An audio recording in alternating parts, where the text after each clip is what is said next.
at the Capital Club. But I think also for us, it's simply something that we say it's in our lexicon, basically, is to say that how do we as a university do three things. The first thing is that we need to be inclusive. And so that the capabilities and knowledge of universities are open to everybody. We do not select, we do not choose. It's simply about how do we ensure that knowledge, especially knowledge that has potential impact on people's lives, can be accessed. The second piece is that any research that we come across or have access to must be of public value, and we think these two books for sure have public value. The third piece is the embeddedness. And so it's important, yes, to be an American university in Africa to celebrate American knowledge, but it makes more sense to be a university in Africa to celebrate African knowledge and African expertise. We hardly do that. I think this is probably the first book launch that I can remember. Anybody has been to a book launch in Nairobi? Anybody? It tells us something, right? No, we launch other things, eh? We launch other things. Roads, railways, but not books. And so I think, and this is something that we noticed, basically. Economies are also judged by how many books they develop, how many patents you register. And so I think this is a culture we need to start to celebrate. So for us, it's really not it's an investment. And maybe we can convince other institutions of knowledge and think tank to begin to see how, first of all, yes, valorize. Second thing is internalize it in a way that we can begin to use a lot of these use cases and case studies, even for our students. And when I say our students, for us is our entire enterprise, including Arizona State University in the US. We have about 25 hubs in the world, so this book for sure and its knowledge will be distributed across our 25 hubs in all leading economies, whether it's Shanghai, Dubai, London, Sweden, Stockholm, Geneva, New York, DC, LA. And that for us is what we think universities need to do. We're supposed to spread knowledge. There's actually nothing else to do. And so with further ado, this is why we're doing this, and we have promised we'll continue to do this. So not only for him, but as some of you in the room know, we'll do this. We were here yesterday morning. It seems to be we are used to be here. We're here yesterday morning, and the idea of yesterday morning was to convene funders and donors to begin to understand what innovation is. But I think what Dr. McLean puts together, and you never find these two words put together, innovation and entrepreneurship. We do entrepreneurship separately, we look at innovation separately. But I think we have somebody who's put these two things together. Because even in entrepreneurship, we need innovation. And in innovation, we need entrepreneurship. If Africa is to lead in this fourth industrial revolution where technology is disrupting how we live, learn, work, communicate. And that's what COVID-19 has been able to do for us. And so we take this very seriously, and we take it so seriously enough that we are leading a track in the Kenya Innovation Week. And without further ado, Dr. Tony Mwansa, CEO of the Kenyan National Innovation Agency.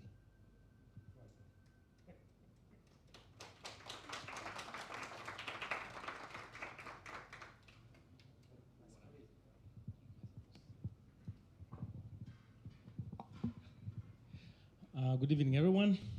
All protocols observed. So this is one of those evenings you don't list people, eh? Okay. Thanks very much for, a privilege just to share together. I wrote one book in my small life. And then I was asked, okay, so how was the experience? Then I go like, it was like really tough. So when a good friend of mine is launching two books at the same time, that's what I saw. I was like, huh? But definitely very encouraging, and I really got challenged. As I looked at the two books, I really got challenged. And I said, like, we're gonna do something. We need all this knowledge, we need to share it as well. So there's a small challenge we've given ourselves for the next round of a book. So for Kenya, from a national innovation perspective, because our mandate is to try and develop the national innovation system. Not that it's not there, but it's just like trying to improve the coordination, the interaction, the engagements optimization of our efforts, and so forth. So we have to look at the skills capacity, for that matter.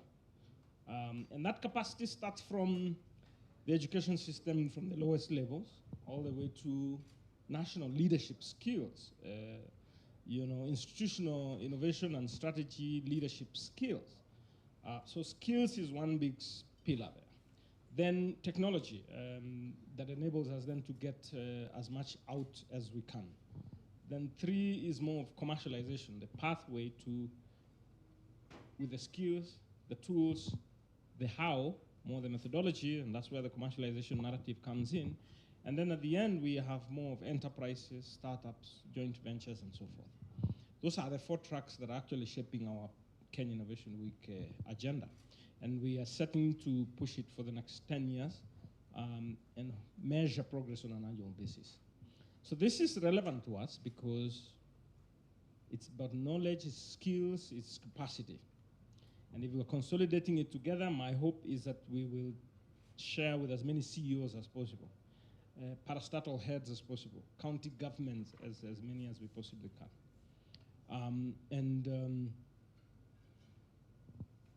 That entrepreneurship then again speaks to the last pillar around enterprise development and so forth. So this really connects to what we're trying to do.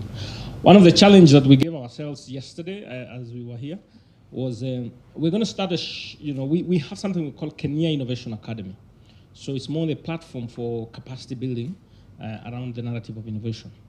And we've been doing short workshops around IP management, IP policy development, commercialization strategies, and so forth. And we gave ourselves a challenge yesterday around innovation leadership for institutional leaders, 3 levels from the top. And I see Sibanda being a very good resource person through these efforts.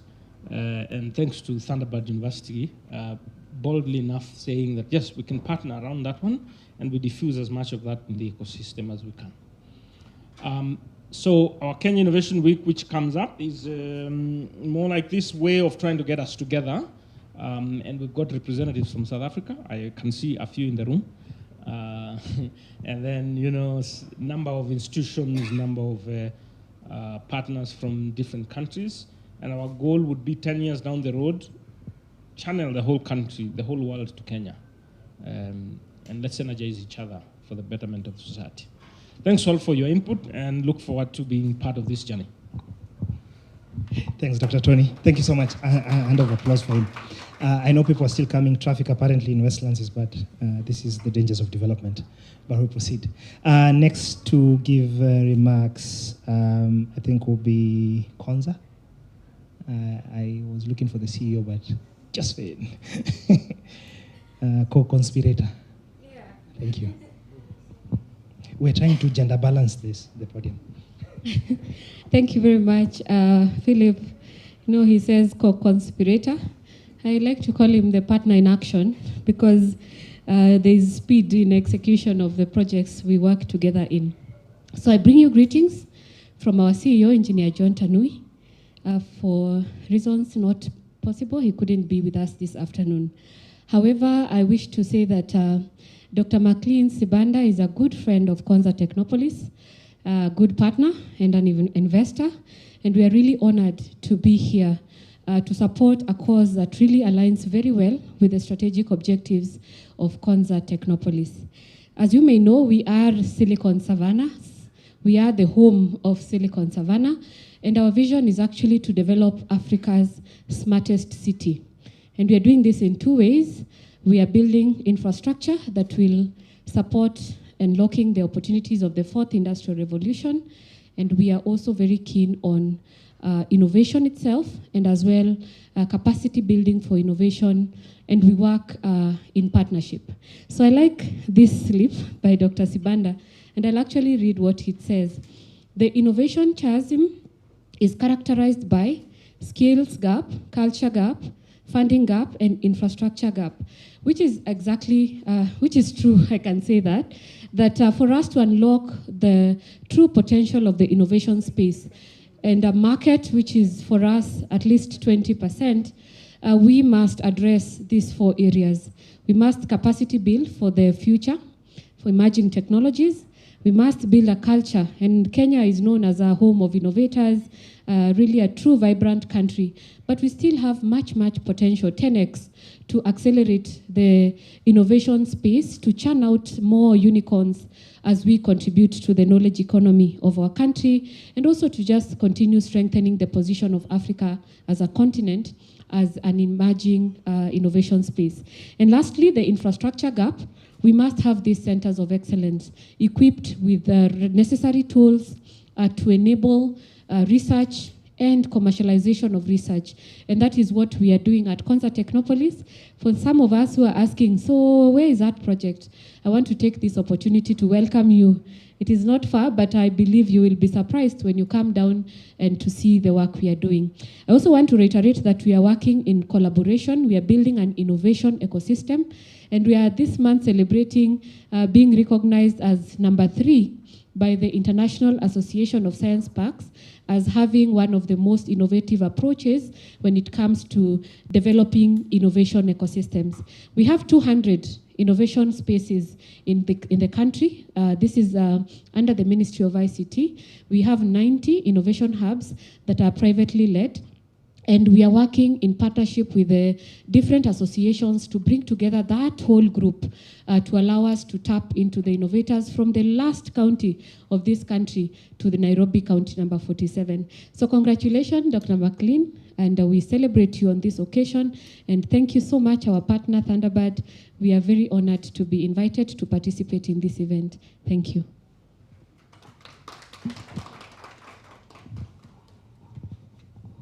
We were cheated. I was also trying to read and I didn't have it.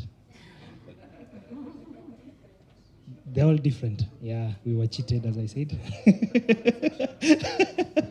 You tricked us. I was looking for what Josephine is reading, but I couldn't find. Anyway, I'll use my tech brain for that. I'll take a photo of it and maybe I'll have it somewhere. Quickly, I think, as we know, Dr. Sibanda is not Kenyan by nationality, but we are trying to adopt him. I hope you're being convinced slowly. We have a lead co-conspirator here who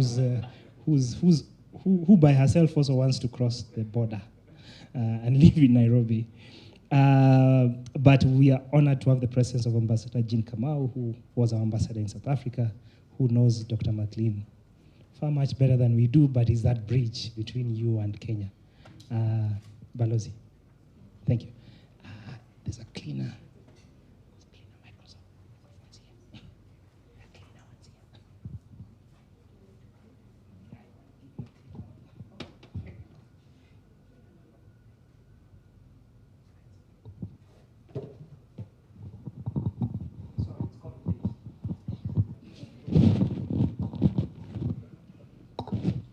Thank you. Good evening, everyone. I only found out I was expected to say a few remarks an hour before I got here. So I'm not prepared. And you know, as a diplomat, we're expected to always be prepared because your words can become quotable beyond the day and you live to remember those words. So I'll be very brief. I've not read the book, but just my initial glances on the two, they look very interesting, and I'm really looking forward to reading them. I served as High Commissioner, Kenya's High Commissioner to South Africa from 2015 to 2021 January, so almost 6 years. And during the time I served was when Dr. Sibanda worked at the Innovation Hub and when this book was written. So, and that's also the time I met him. And what I do know from the time I met Dr. Sibanda is a very practical and pragmatic person. He really speaks very clearly. By the time you meet him, he knows exactly where this relationship is going.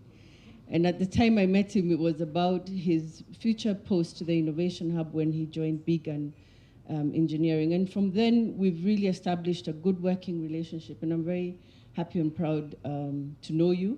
And wish to take this opportunity to thank you and to wish you all the best. Just from a glance on the two books, I'll tell you one thing that I like. I love stories and books that are written from a practical experience. Because in my, as you all know and went to school, theory is informed by practice. So seeing a book that is written from a practical point of view and bringing stories of change and challenging us to think, how does this apply to theory and all public policy is very, very important. So on that note, really want to thank you for writing a practical record of your time at the Innovation Hub, and for us to then use that experience and what you learned to really critically look at public policy. So that's always exciting. And one of the other things I picked today was what you, our program director here said about, no, it was the representative, I think, the previous speaker, around leadership, that you're looking at ways of actually examining how we can innovate leadership. And that, it just struck a note. I've had the opportunity in my career to move from civil society, public service, private sector, back to civil society. And through that navigating of the different spaces, the one thing that always strikes me is leadership. Examining how people deal with leadership in different spaces, their relationship to power. Do they motivate people or do they kill innovation? Do they build teams or kill teams? How well do we as leaders promote an institution from a strategic point to delivery, to an exit? Are we able to take people with us or we leave them behind? And so progressive leadership is so important. And I think on the issue you raise, looking at, in this country, we really have to invest a lot more in leadership. When I look around, you see innovation is running in this direction, our sports people are running in that direction, our youth are full of energy and abundance of faith in the country. But where is the leadership? Are we connected with our leaders, and our leaders connected with us? And on that note, I'll just share an example of why this is important. As I said, I've navigated in different areas in my career. And one time I was an independent consultant. You know what that means. I was a struggler. But I was doing evaluations, and I was in Meru, and I was evaluating this project, which one of the Coke, if you know this project run by Coca-Cola, where they help small and medium farmers to do fruits so that they go into the value chain of Coke products. Very big project. Lots of money, so off we went to the field. This was in 2012, so M-Pesa was really hitting the rural communities. So we met the community, and we had the member of parliament, so everybody was, wanted to be part of this evaluation. People from Coke had come from the States, Melinda and Gates Foundation, so big thing. So now the community leaders speak, and the women say how they're empowered. They no longer have to, because of M-Pesa, they don't need to have a bank account. And you all know financial inclusivity has always been about, we struggled even in the women's movement, women can't open bank accounts, the banks have conditions, but now here comes M-Pesa, we don't need it. So the women, and this is a rural community, so women were sitting on one side and the men were on the other side. And the women were empowered, you could see they were just in their big sweaters, they're just happy, they've made money, they're talking about their life-changing experience. The men on this side were just grumbling. So one of the men was given a microphone. He said, okay, what do you have to say? Me, I can't sleep. At night, I'm just hearing ching, ching, the phone, ching, ching, the phone. She's whispering in the bed. Kiama, yeah, send the money. There's just conspiracies around. So the man said, they told the MP, you have to ban this M-Pesa. This M-Pesa has to go. It's disrupting our wives. Look at them, they're sitting there looking smug and happy. We even know our children no longer send us the money for us to divide. They send me my money, they send their mother there. So here, I'm sitting there thinking as a evaluator, perfect. Women's empowerment, tick. Men, reposition yourself. Technology, tick. You know what you said, disruptive. But what did the member of parliament say? Yes, in fact, when I go to parliament, we're going to look at ways of reducing how, that's not progressive leadership. You're supposed to educate your constituents and tell them, this is part of government policy. We want to be an e-government. We want to move our people forward using technology. You don't stand there and lie to them you're going to parliament, because you know that will never fly in parliament. So I think when you talk about innovation, innovation cuts across all our disciplines. It cuts across all sectors of our economy. We have to really ride on a strong policy and practice of how do we promote innovation and make it what is going to liberate our country and to bring us together. I wish there was more innovation in diplomacy, but that's another subject for another day. But thank you very much, and Dr. Sibanda, thank you very much for the books. Thank you.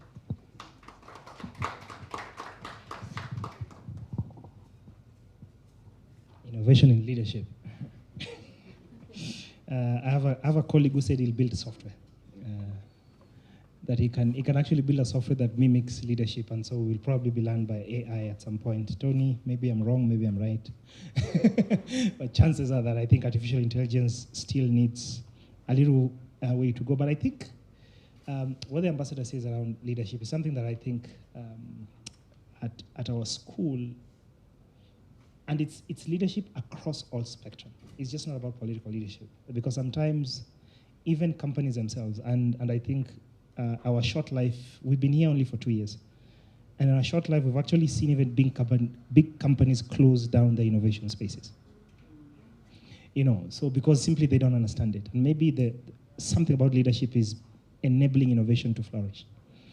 Sometimes just let it be, But again, I think the sort of nominal response for something you don't understand is shut it down. And we've seen internet shutdowns. We've seen it's sort of our reflex, shut it down. But there are young people in the room here who says it a little bit differently, and I get inspired every time I meet young people, because sometimes it's good to ideate, it's good to experiment.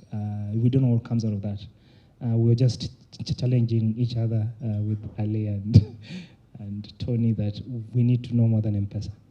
So if please, young people in the room, do us proud. Let's not talk about M-Pesa next time. It's one-off, but let's have something else other than M-Pesa. And beyond the world of M-Pesa, let's go down to Mzansi. Let me invite Zanel from the South African High Commission.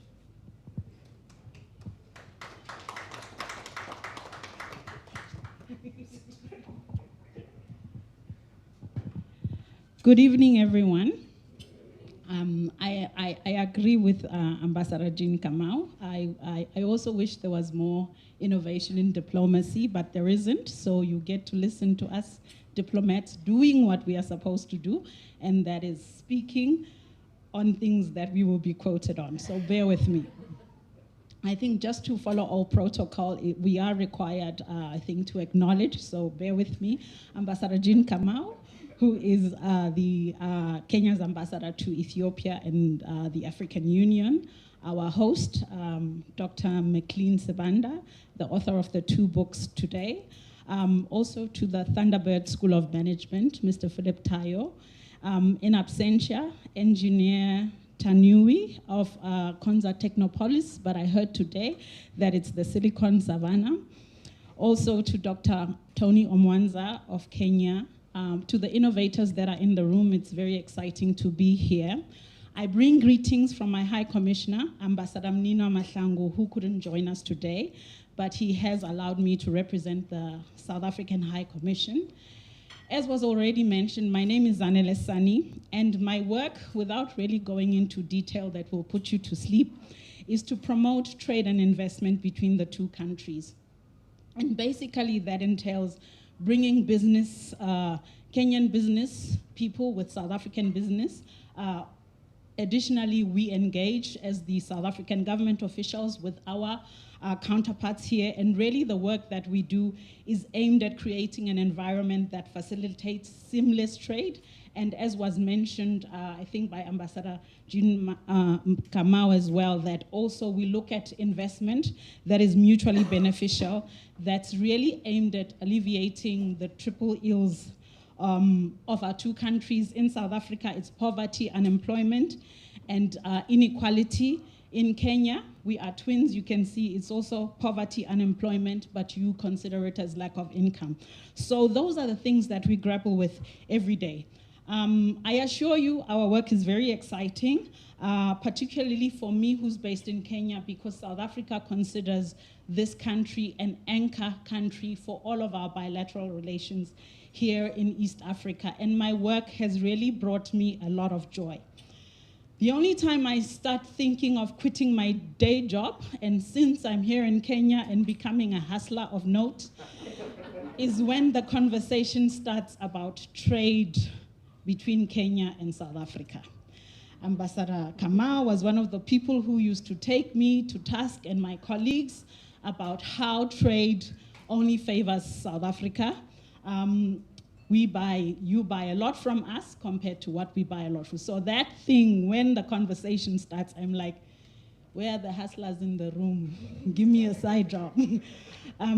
But we are looking at a number of solutions to actually fixing that, and that's something that we do in our government-to-government interactions. I'm happy to have a conversation with you off this platform, but today, as they say in my basic Kiswahili, leo, I'm particularly proud of one of our South Africa's finest exports in the form of Dr. McLean Sibanda and the work that you've done. I really do not need to repeat what has been said about how your work is going to go into all the institutions that are associated with Arizona University. So you are not only our export to Kenya, but you've become a global export in terms of what you want, or in terms of the work that you've done. It's not that your work is profound in its richness, as people have described it. I think, as the invitation says to those who've received it, you are providing all of us, as policymakers, as innovators, as different people in different spheres of influence, insights and lessons that you came across when you were repositioning the Innovation Hub, which you aptly describe as South Africa's premier development hub, which at that time, he will tell the story for, they were looking at what was considered niche sectors, but today those things are now run of the mill. You know, ICT, the blue economy, the economy in general, that is not something that as traditional investment and trade facilitators, we want infrastructure, we want bridges, we want energy. We don't think at that intellectual capacity that is to be exported, which really changes the game. So I think that his work has been described by those who've come before me as work that's mutually beneficial to our two countries. I believe that people in the room also share the sentiments that this is a timely launch for us. And for me and Ambassador Kamau, the work that she started long time ago, your book comes shortly after what happened in August 2011, when our two countries established the inaugural Joint Commission for Cooperation in August 2021. In summary, it basically looks at how the two governments are going to engage. In the past, this used to be coordinated at officials level. So when an official will try and come with innovation in diplomacy, people will look at you like, what are you smoking? But I think what happened in August, the relations were elevated, and now the relations are actually coordinated at a ministerial level. We had our Minister of International Relations and Cooperation engaging with Ambassador Rachel Omamo, the Cabinet Minister of Kenya's Foreign Affairs. And all the work that we do as official will now be monitored at that level. Now, it may be something that's boring and maybe de rigueur to everyone, but for us, that's an important milestone, because in as much as the work that you need to do, the political support can either break or make the innovation, the manufacturing, everything that we try to do. So when you have alignment at that level, it actually makes all of our work easier. I think also the launch of this book is also at the cusp of elevating our bilateral relations for the two countries. I'm very happy to share that President Uhuru Kenyatta has accepted an invitation by our President Cyril Ramaphosa to come on a state visit to South Africa from the 22nd to the 24th of November in Pretoria. So the two heads of state will basically up the ante on what the two ministers of foreign affairs did. They will look at what we committed to do in the areas of political cooperation and socio-economic cooperation, and really just advise us and give us further instructions on how we can actually, how we can better the relationship that we have.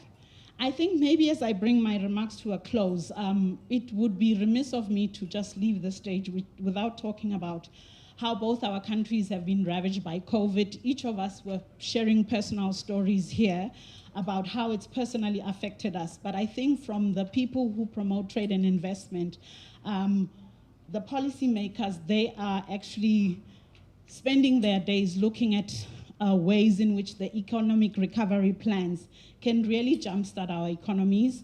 And I think through what has been done here, we see that innovation is essential in order that we find new ways of catapulting our economies, but also making them future-proof, so that the devastation that happened with the lockdowns and the shutdowns of manufacturing, that we will not have a repeat of that, or if we do, we are agile enough to change, and our economies will be able to withstand the challenges of tomorrow, which for sure will definitely come.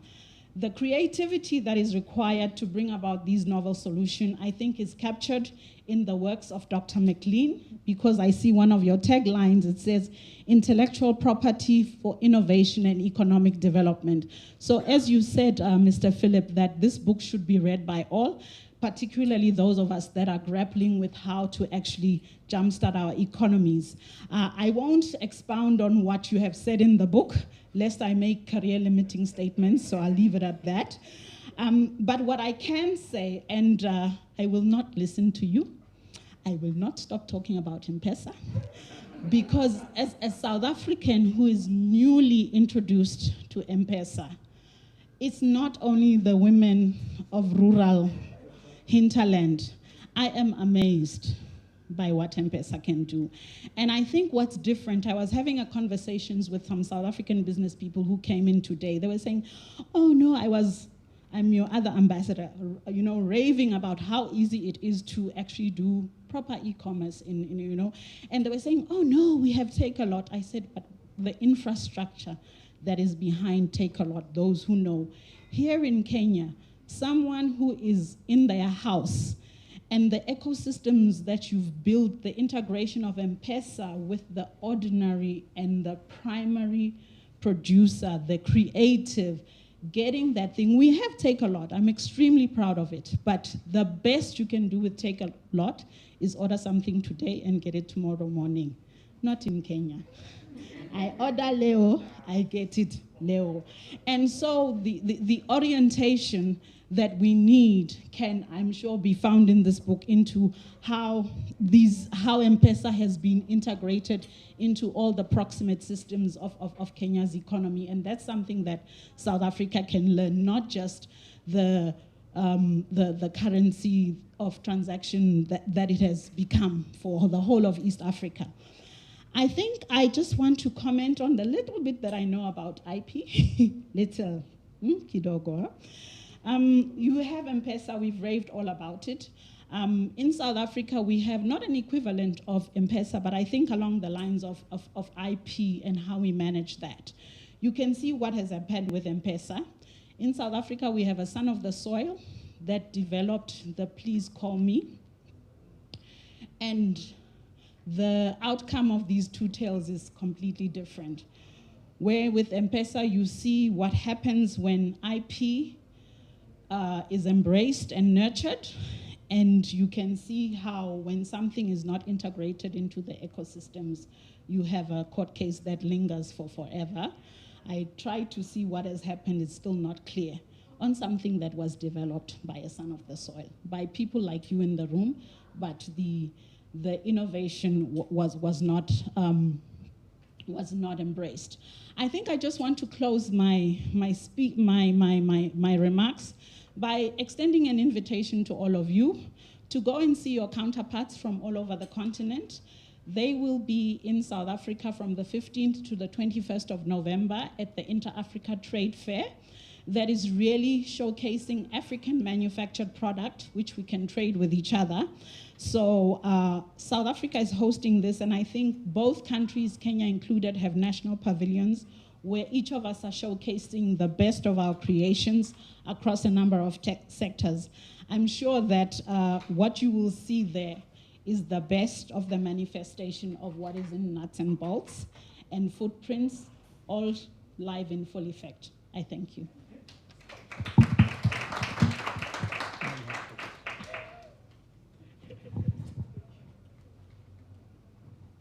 Thank you so much, Zanel. Quickly, I think two things that spring to mind. And Thunderbird School, for those who know what Thunderbird is, we were the Second World War pilots.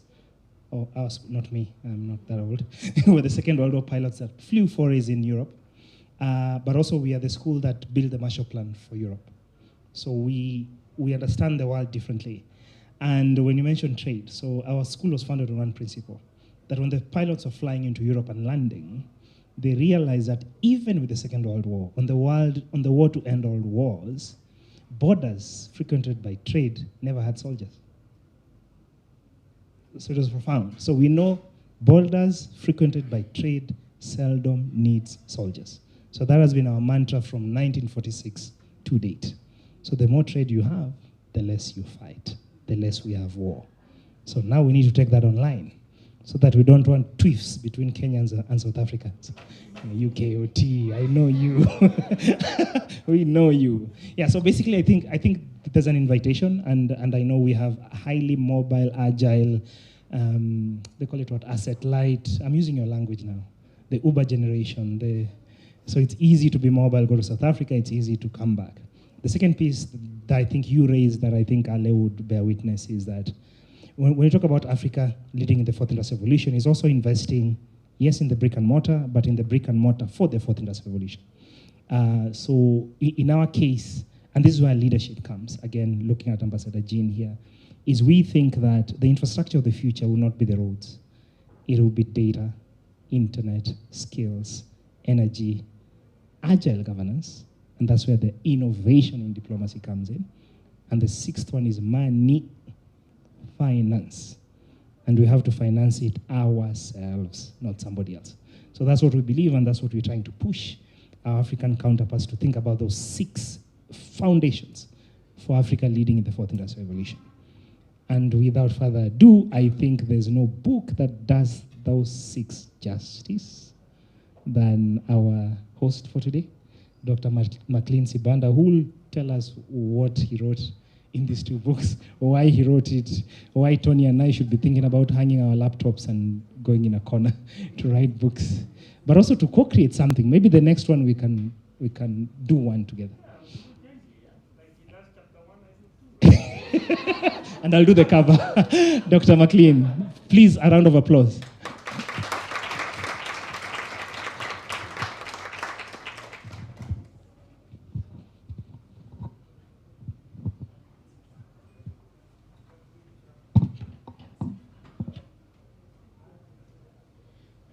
Good evening, everyone.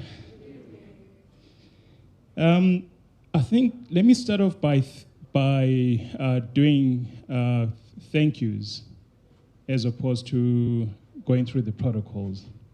But it's really, I think this evening, it's actually quite fitting that both books are launched for the first time in Kenya, outside of South Africa. And the reason is that Kenya was the first country where I was afforded the opportunity to make a contribution in terms of intellectual property outside of South Africa. And when you read Footprints, you get the story, and this was in 2006. But also, it's a country where I got one of my very first mentors, the late Justice Odek. And I had the opportunity to serve with him on an AU mission, around about 2007 to about 2008, when we're developing the constitutive documents for the African, what is called the PIPE, or the Pan-African Intellectual Property Organization. So Kenya, to me, is like a second home. So thank you very much. First of all, I think Philip, Tigo and Thunderbird Business School for affording me the opportunity to be able to launch these books here. Also, gratitude to Tony Omwansa from Kenya Innovation Agency and Kenya Innovation Week. I reached out to him on Twitter, and initially he was very quiet. I met Philip. I don't know what Philip did say to him, And then he reached out to me, and we've been working very nicely together. And I'm really honored to be part of your program and to call you a friend and a brother. So I really appreciate that. Engineer John Tanui is somebody that also has become a friend, but also a business partner, because in my full-time job, I'm the managing director of Big and Global Limited, we're an infrastructure development company doing business throughout the continent in infrastructure. And we have made a decision to invest in setting up a private hospital, specialized hospital at Konza. Ambassador Jean Kamau, you've become a friend and somebody that I really look up to. Your son has become like a little brother to me. And thank you very much for the support that you've always provided and continue to provide, and the guidance that you also provide in terms of what happens in Kenya. My sister Zani Lesani, every time I come to Kenya to do business, I make sure that she knows that I'm here.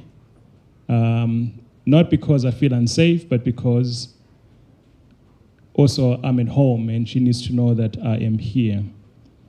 There is also Naftali. Naftali, where are you? So that's Hummingbird.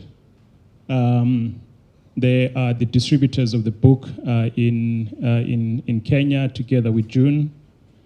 And also, I'm actually quite honored to have my sister in the room this evening, and I've got a couple of students as well that have inspired at least one of the books, Footprints. There's one somewhere in the room. He can put up his hand. He's very shy. And there is another lady that was also part of the WIPO. I can't remember her name offhand, but I think she's very shy. I might have seen her already. So thank you very much for all of that. So with all the thanks, and also in particular, Kate, you've been wonderful in terms of putting all this together. She's really been there, and so thank you very much. And also thank you to everyone that's behind the scenes that I've not been able to mention by name. So Charles Darwin, one of the things that he talks about in the theory of evolution is he says that it is not the strongest of the species that survived, nor the most intelligent, but the ones most responsive to change. And I think this evening, from the various introductions that we've had, innovation comes across, and innovation is about change. Innovation is about being responsive. And quite often we make the mistake of thinking that innovation is all about technology. Innovation is not all just about technology. Innovation is about change. Innovation is about doing things differently. Innovation is about introducing efficiencies. It's really doing things. How do you improve things? And I like to take a broader definition of innovation, and that's what Nuts and Bolts actually talks about in terms of innovation being cross-cutting. And so the story of Nuts and Bolts is birthed, in essence, out of 2011, when I was minding my business somewhere else in the same place where the Innovation Hub campus is located. And a friend of mine called me and said, the Innovation Hub is looking for a CEO. And I said, well, I'm not a landlord, because my impression was that the Innovation Hub is just a park, people lease offices and so forth. And they said, no, they want to reposition the agency to focus on innovation. And they would like to talk to you. And so February 2011, I started my journey as a CEO of the Innovation Hub with about 22 staff. None of them had a science or engineering degree.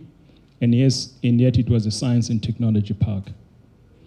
So there is the start. The book starts off, in essence, by talking around my journey as a leader in this organization that I was tasked to turn around, my own struggles as a leader, And I make myself vulnerable because none of us are perfect in this thing that is called leadership.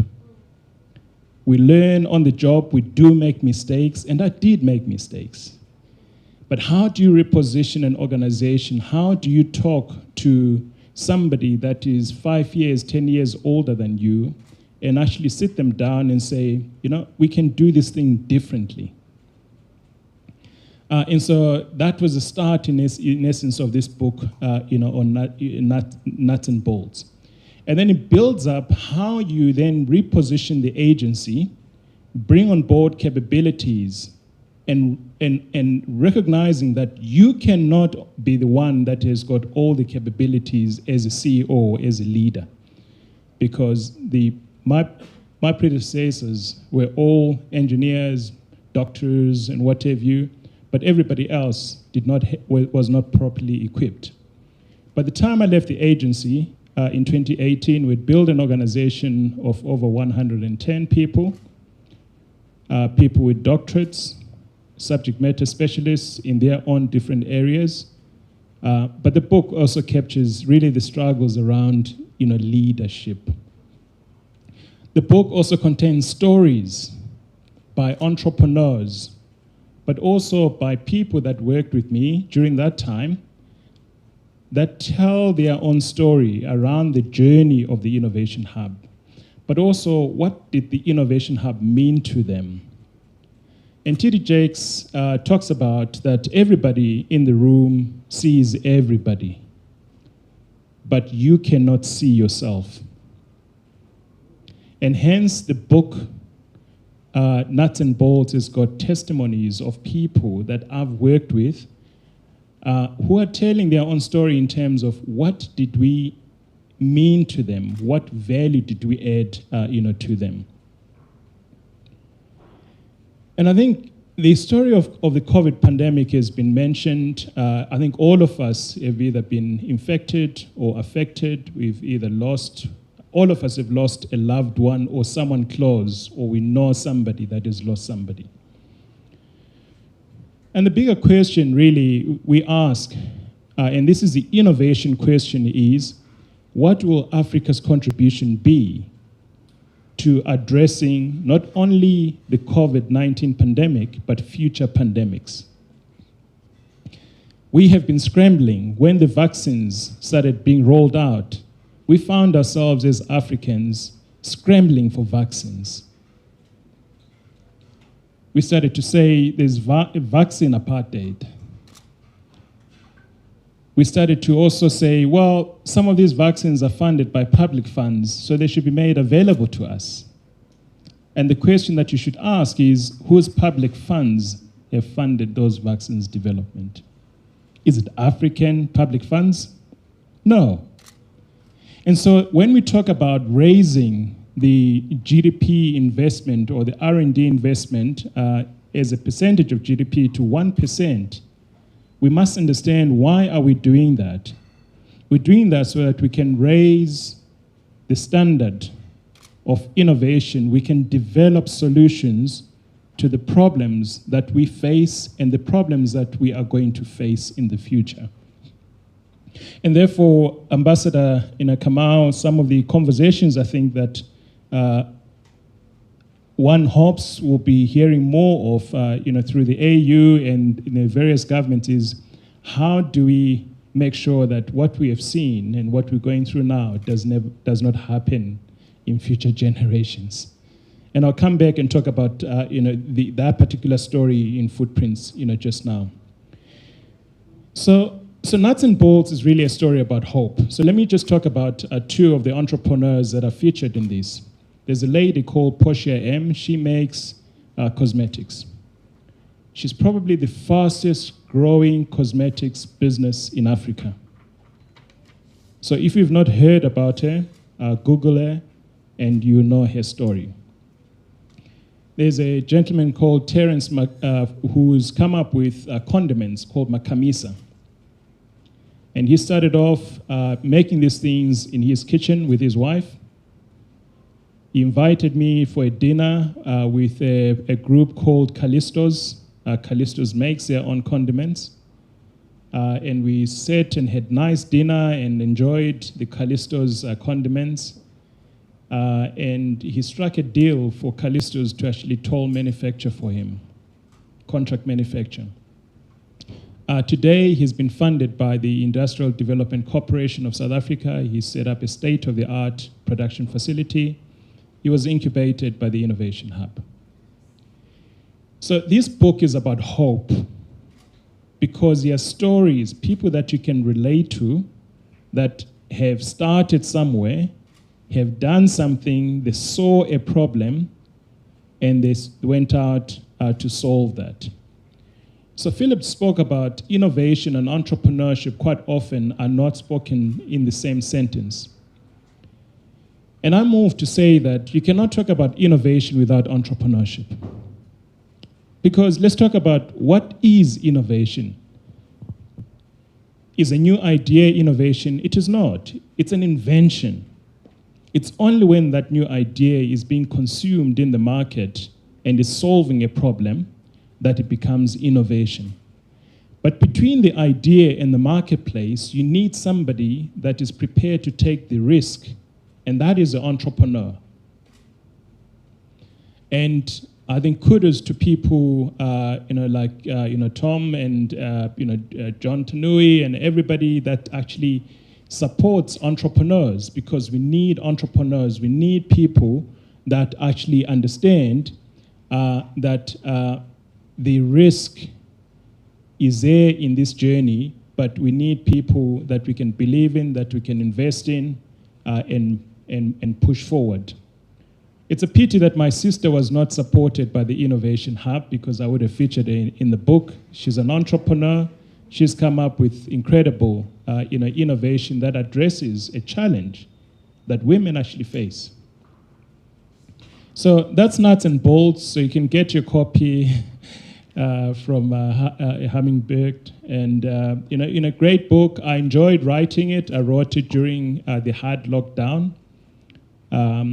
And I was not sure what would be, whether we're going to come out of that. But also, the reason I wrote it for entrepreneurs as a toolbox, so that they can when they want to know about funding, they can go to this book. They'll find stories around funding. How do you access funding? They'll also get my views that funding is not the answer.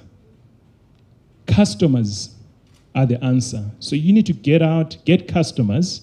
And by getting customers, you get validation of the idea. It becomes easier to get funding. We talk about competitions, how competitions are so critical to giving that initial step. And the book also talks about how we address some of South Africa's challenges around township entrepreneurship. Now, Kenya might not have that challenge, but Kenya has got rural people. How do we actually take some stories from here and take them through and implement? So one of the things about both books is really understanding the fact that what is done in Silicon Valley will not necessarily work in Africa. We are different. And even what is done in South Africa, you can't just take plug and play and put it here in Kenya. So we need to learn and contextualize it and bring the context back to where we are. So now let me turn my attention to the second book. And this book just got published in South Africa in October. It captures my own journey in terms of intellectual property, my own encounters. So I'm trained initially as an engineer, and then I worked for a company called De Beers. They do diamonds, and I was making diamonds, synthetic diamonds. So we're making these diamonds under high temperature, high pressure, and we're changing the properties of diamond. And that was my first encounter with intellectual property back in about 1995. I did not know that there was a profession called being a patent attorney, but I learned during that time that yes, you can become a patent attorney. So I started to study law and eventually finished that and became a patent attorney. So for anyone that's curious about that profession, the book in essence covers that in terms of what does it take to become a patent attorney, but also more importantly is really what the subtitle of the book in terms of economic development and what intellectual property means, and I'll talk very briefly around that just now.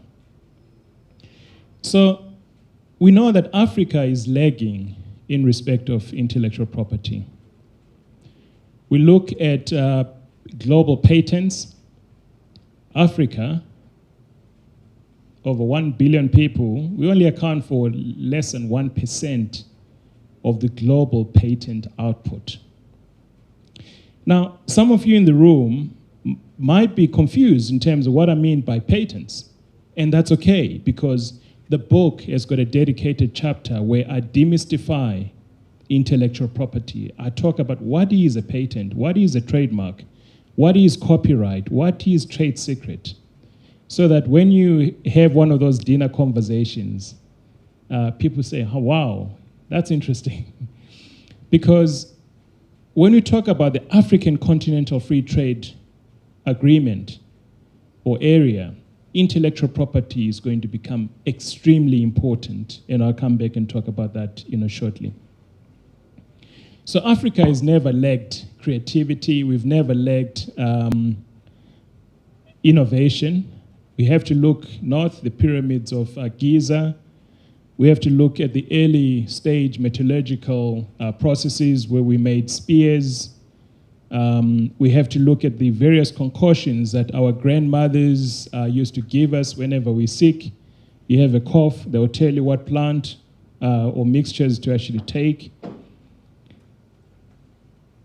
Songs and dances, and those are subject matter of copyright. We are not short of creativity as Africans, but how do we capitalize on that and make sure that we can build industries? How do we build a Nollywood, an African Hollywood out of the ingenuity that comes out of the creativity of Africa? And also, the book also dispels one of the myths that we have to have a strong intellectual property system. We don't.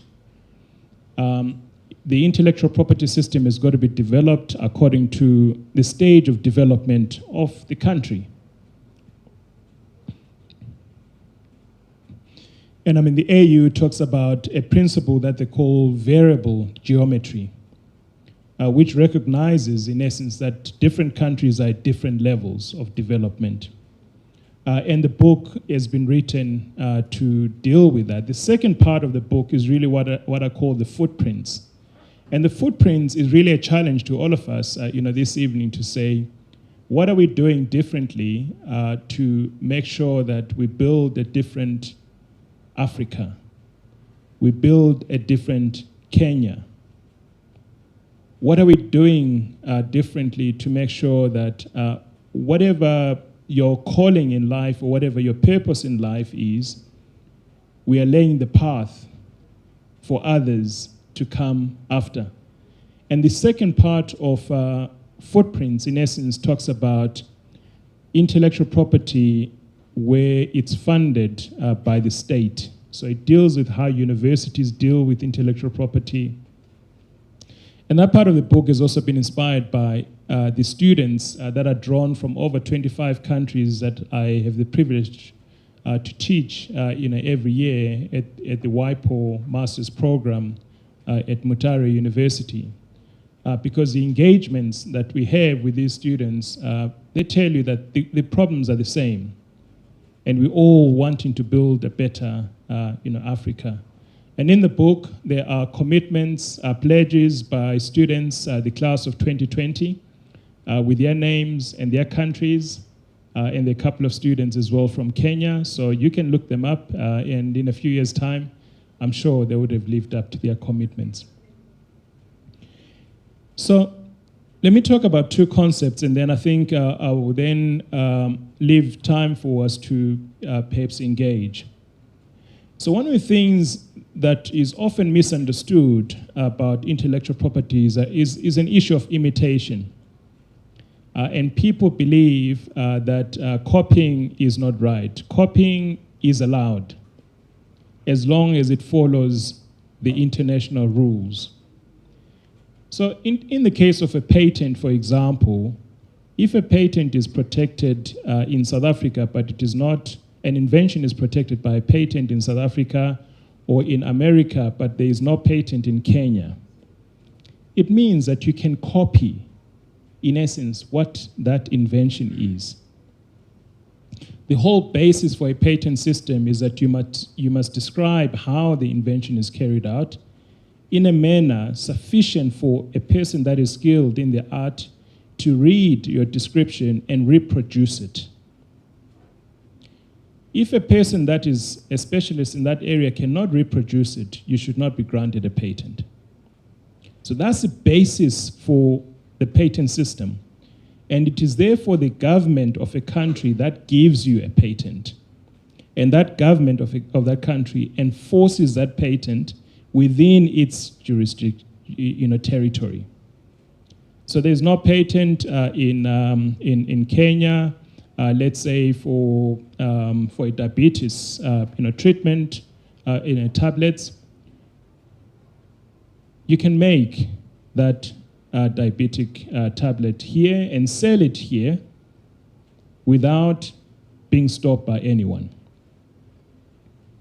The problem starts when you start to export the excess to South Africa or to America where there is a patent. You are then violating the international rules. Now, why do I talk about imitation? China, all of us, most of us, ones that are my age or older, have seen China imitate, but China grow. Why? Because China knew how to use a patent system, the intellectual property system. And the call, in essence, in Footprints is, let's understand the intellectual property system and let's use it to build our economies. And that's what the third part of the book talks about, which is looking into the market opportunity in Africa. So now the market opportunity, we talk about the the agreement that establishes the African Continental Free Trade Area. It has come into effect 1st of January 2021. Phase 1 of this particular agreement is focused on movement of goods and persons. And the question this evening is, whose goods are going to be moving within Africa? Bearing in mind that this particular agreement is meant to promote intra-Africa trade, because we're not trading enough with each other, right? So, but what are we producing as Africans? What do we produce? And therein lies the challenge, because we don't produce a lot. We should be producing more. And I think Philip spoke about this, and I think Ambassador Kamau spoke about this, and Izanile and Tony as well, that the next goods that are being traded are knowledge-based goods. We talk about the fourth industrial revolution, artificial intelligence, robotics, Internet of Things. There is intellectual property in those things. But how are these going to be traded? Are we ready as Africans? Because we missed the first revolution, we missed the second industrial revolution, we missed the third industrial revolution. But I think we've got a chance with the fourth industrial revolution.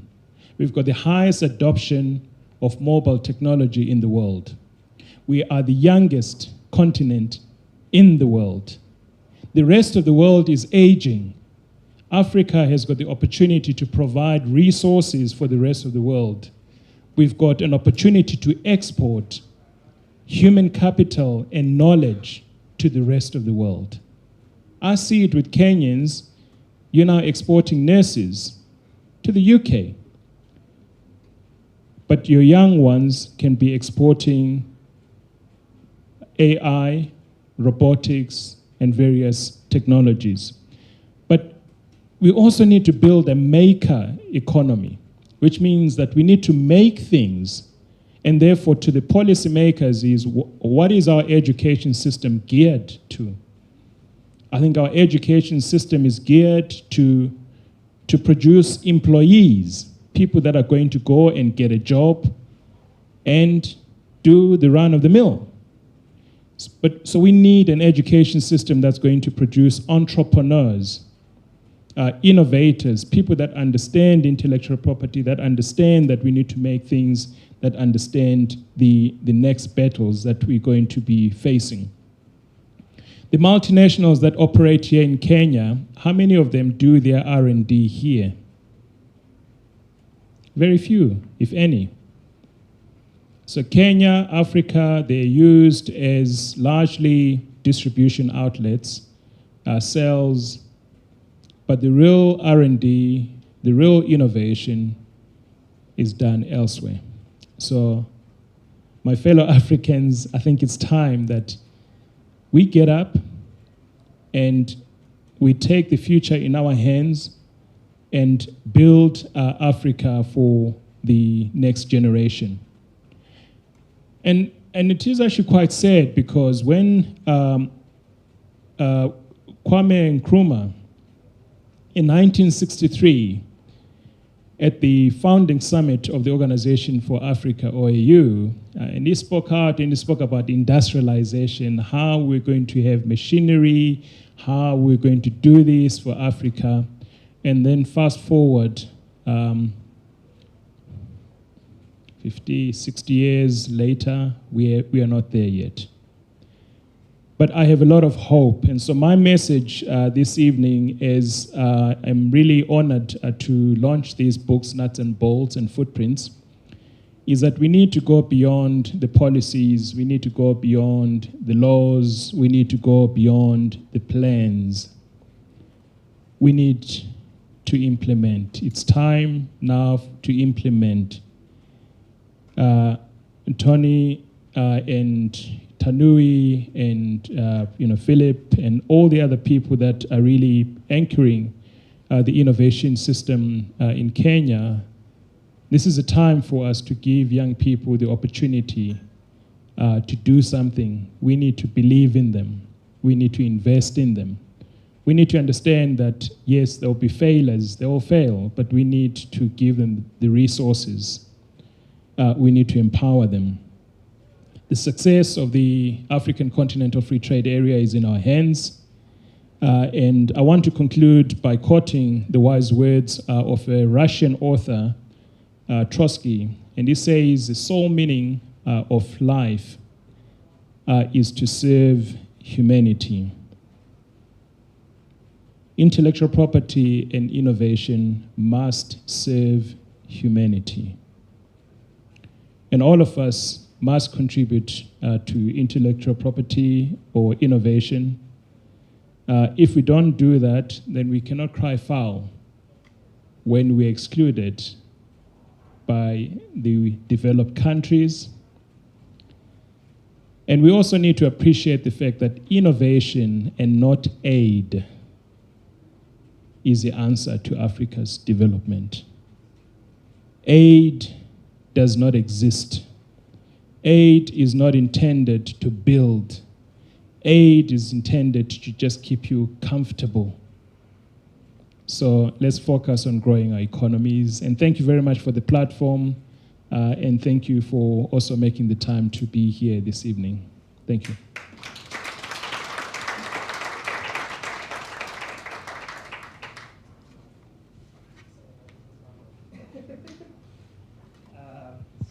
If you can get the other mics to work.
means of having programs and activities that are actually supportive to those who are what we call the youth bulge. So I'm excited again that Thunderbird is leading in this front. And I heard it being called Partner in Action. And so Partner in Action will continue trying to follow your lead and also do our bit. Thank you very much. The young man should have talked, but well. I hope he'll talk at some point. Yeah, no, I think congratulations, and we're also looking forward to celebrating your victories. The journey might not be easy, but I think the fact that you've left medical school and taken the journey less traveled, that of an entrepreneur, I applaud you. And we're looking forward to celebrating you. And I think you've got great support, throughout. If there's anything that I can do for you in South Africa, shout. Thank you. Grab.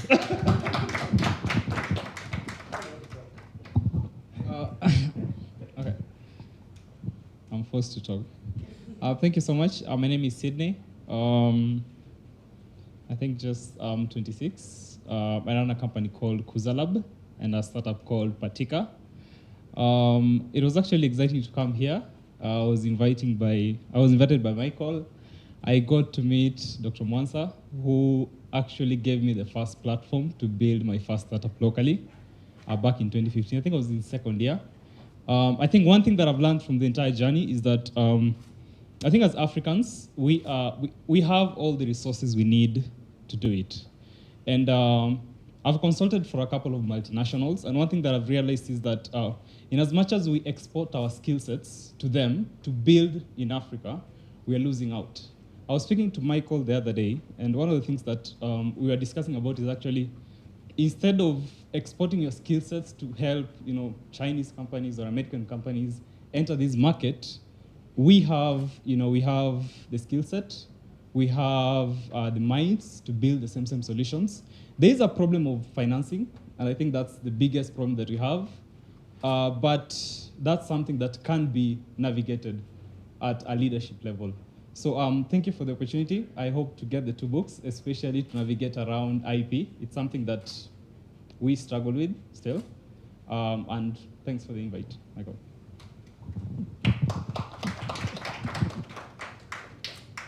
Ladies. Let's start with Ali. Gender balance. I don't think McLean will forgive me for not saying anything. But really, mine is just to mention this. I think I first met, I call him Engineer, way back in 2016 when he was the CEO of the Innovation Hub. We visited the hub and we were able to see practically the impact of having a vibrant space. Within that hub, we were able to see real commercialization happening at Daktari. And I think one thing that stood out for me was this startup that was being incubated within the hub that had orders for bone marrow replacement. And it is a real startup, and they were occupying a small space within the Innovation Hub. And he challenged us as Konza at that time to say, June, you don't need buildings and big spaces to be able to support commercialization of innovations, and he insisted at that time that we must join the International Association of Science Parks and Areas of Innovation. He was then the Africa chapter president for that, and 2 weeks later, he dragged us to Moscow, where he literally proposed that Konza be accepted to the International Association of Science Park as an affiliate member, because we had nothing really to give us full membership. And from there, he was able to continue holding our hand as a Technopolis to begin to run innovation activities.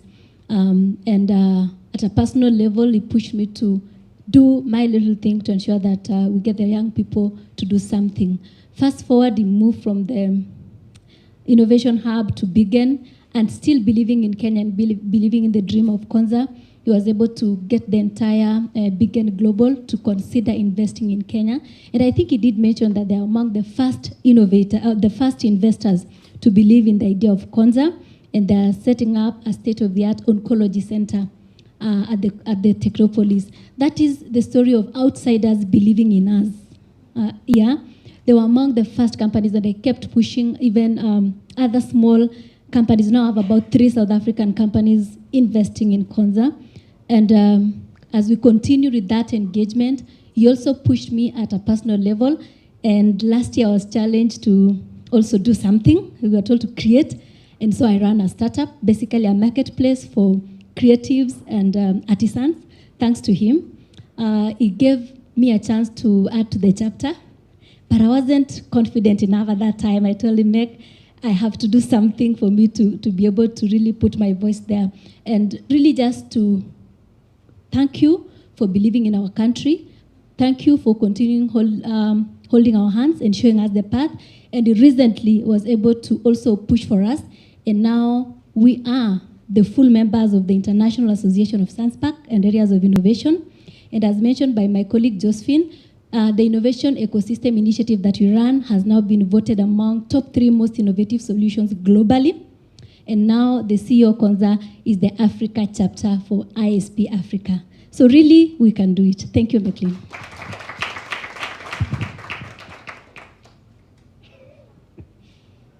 Sorry, we're on COVID days.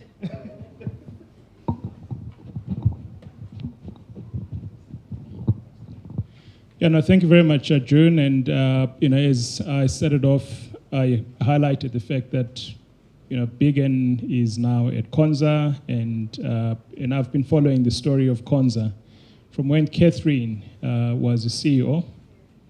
So, so in many respects, I've lived. Well, I think the journey of Kenya as innovators is an interesting journey.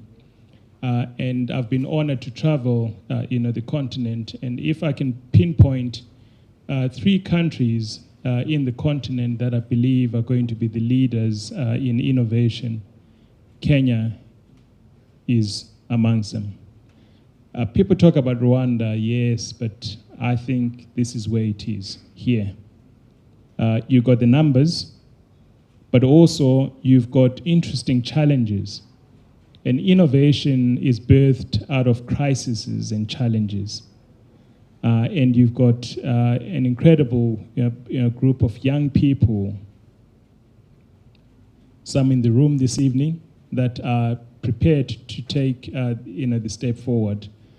Yes, M-Pesa, I'm still amazed about M-Pesa. And I think the future of Kenya is actually great. And to Konza, all the best. And I'm looking forward to actually seeing that city become a proper city. And we come in as investors to be able to also help address the challenges that the people of Kenya face.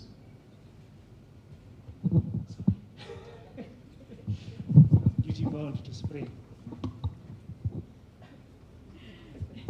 Asante sana. So, good evening, everyone. My name is Alessandra. I work with Philip at the UNDP Resilience Hub on Africa leading the 4th Industrial Revolution. Call me Ali. Alessandra has 10 letters. By the time you say it, I'm gone. So my parents have gotten this strategy to call me Ali, much shorter. First and foremost, congratulations to Dr. Sibanda for the books.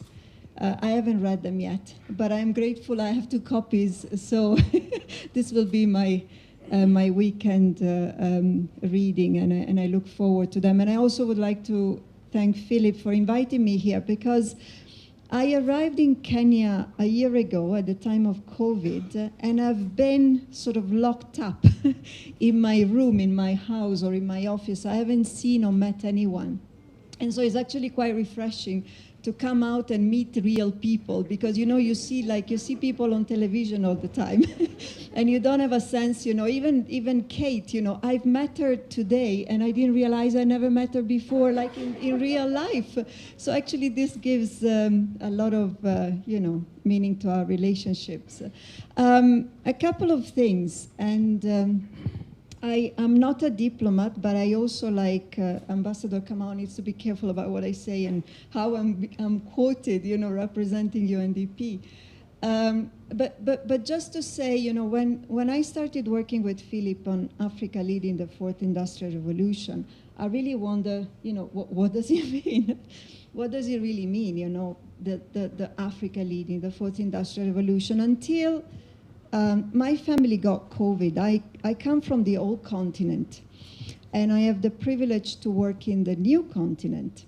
And I've never understood this old continent, new continent thing until my family got COVID in the old continent. And I was on the phone with my sister, and she was saying, we need meat, we need, food, we don't have drinks, we don't have anything, we are locked up on quarantine, and he's,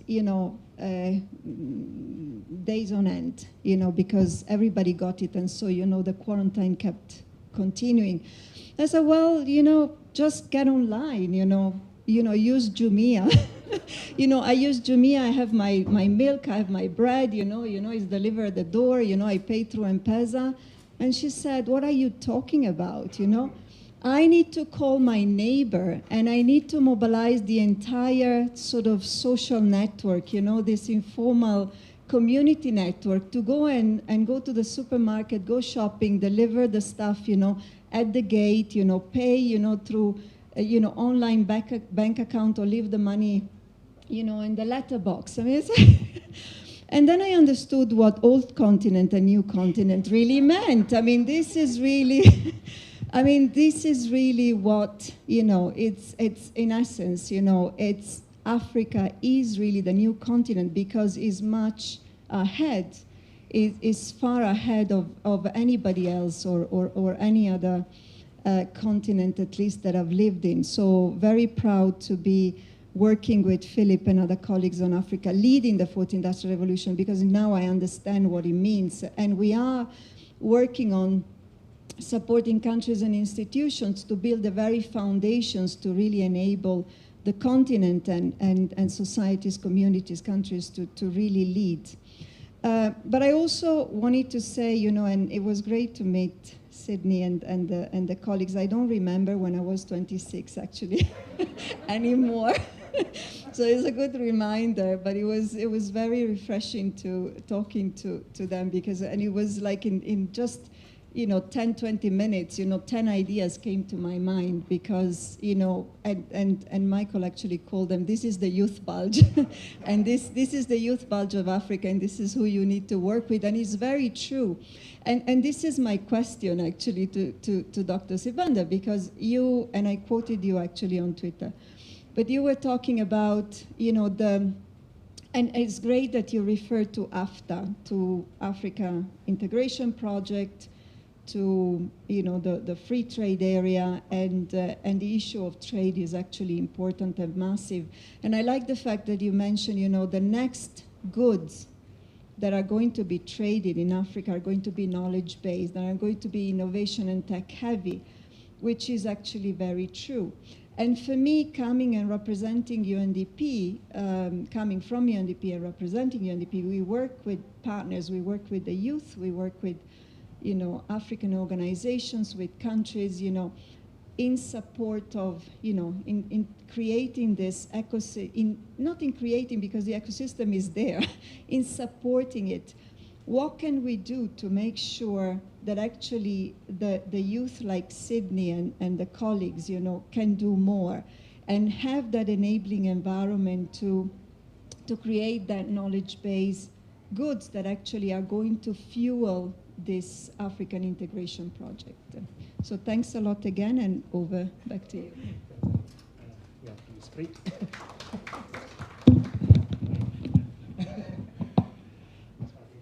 Yeah, Alessandra, thank you very much for the question, and I think also for the the old continent, new continent, and I mean, Philip is very passionate about 4IR. And I think Philip is an asset not only to Kenya, but to Africa. And we need to actually appreciate these assets that we have. So one of the things that quite often we make a mistake about is we try to solve the problems without the people who are affected by the problems being in the room.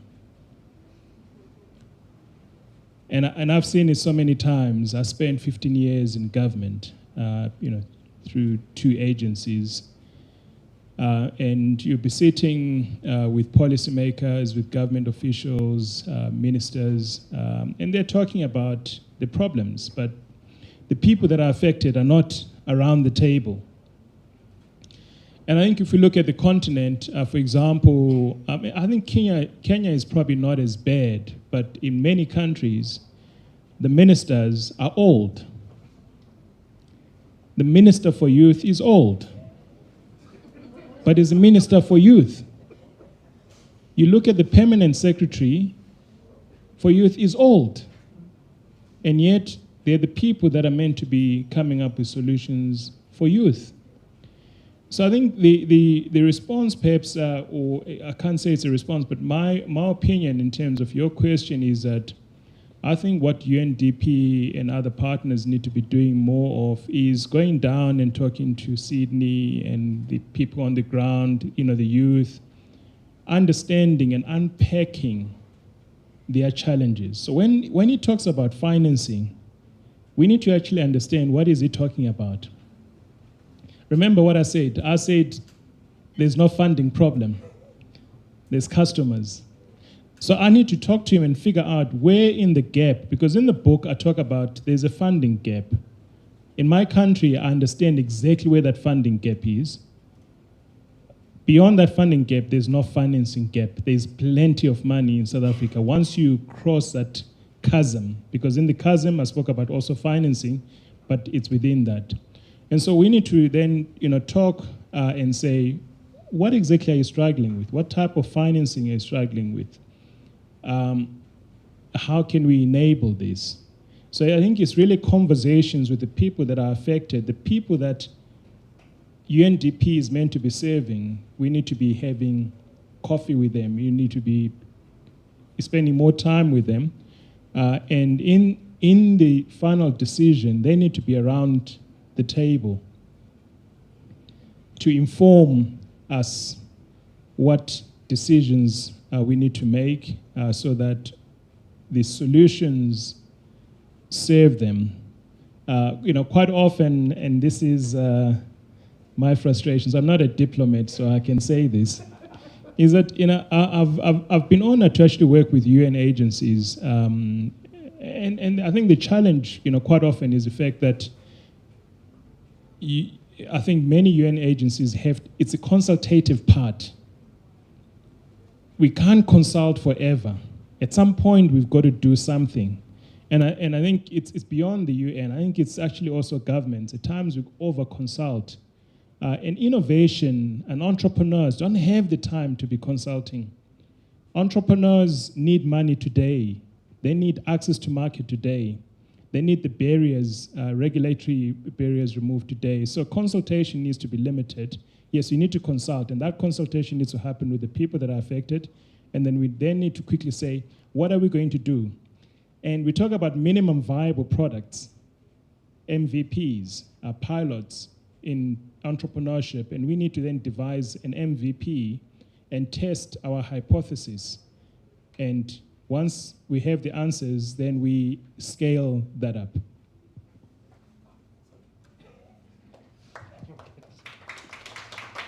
We'll take 2, oh God, okay. Before I say my 2 more. But we have to be very brief. Analysis, paralysis, pilotitis, yes. Women.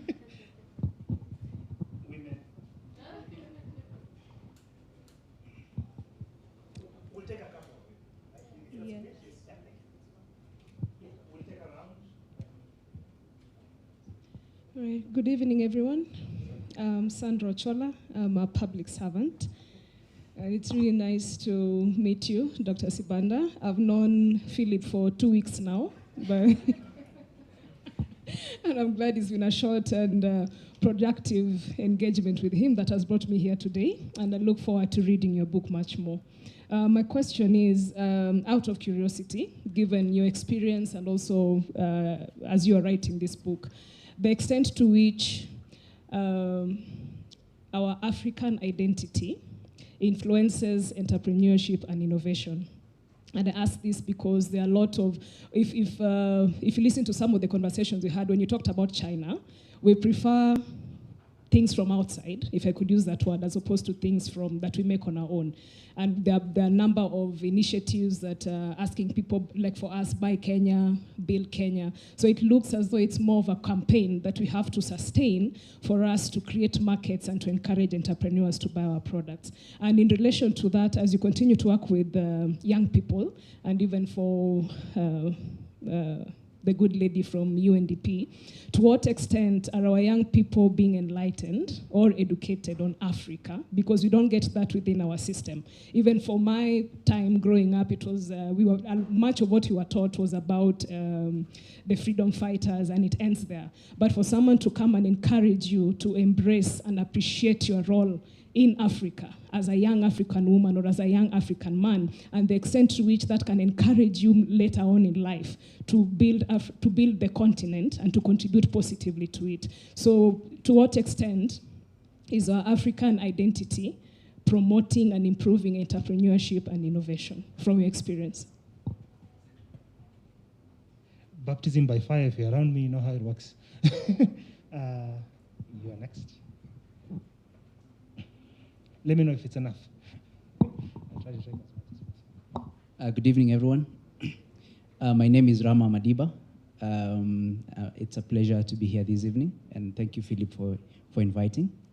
And congratulations, Dr. Sibanda, for the books and that you have written. I'm really looking forward to reading them. And so I have the privilege to chair the ICT committee at the Kenya National Chamber of Commerce. And I would want to make my contribution from that perspective. And if you can see the people seated in this room, most likely have not seen any business association or a businessman that has been, that is represented here. And I really see a black spot in that, in the sense that as we speak, think about it this way, that the Kenya National Chamber of Commerce is an association of more than 50,000 businessmen. These are all the way from Safaricom to the very the smallest businesses. Now, most of the time I have seen that the voice of the business person is not felt or is not being discussed in this room. And I feel that and I think that will form the question I'll ask you, Dr. Sibanda, is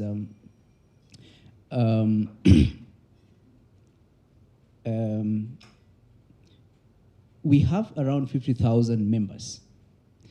You think about it this way, that when we were in school, we had an opportunity to go for internship, so that when we come back to school, we had a framework of how the work life is out there. Now, in order to hasten the fourth industrial revolution in Africa, I think it's important that we think about the people who are already running viable businesses out there and how we can bring them on board to make their businesses more innovative. So my question, Dr. Sibanda, is how then do we work, how from where you stand, how do we bring the small businesses to join this conversation? And allow me also to thank Dr. Tom, that he's the first person who gave me an opportunity to incubate my startup just across the road. Thank you very much.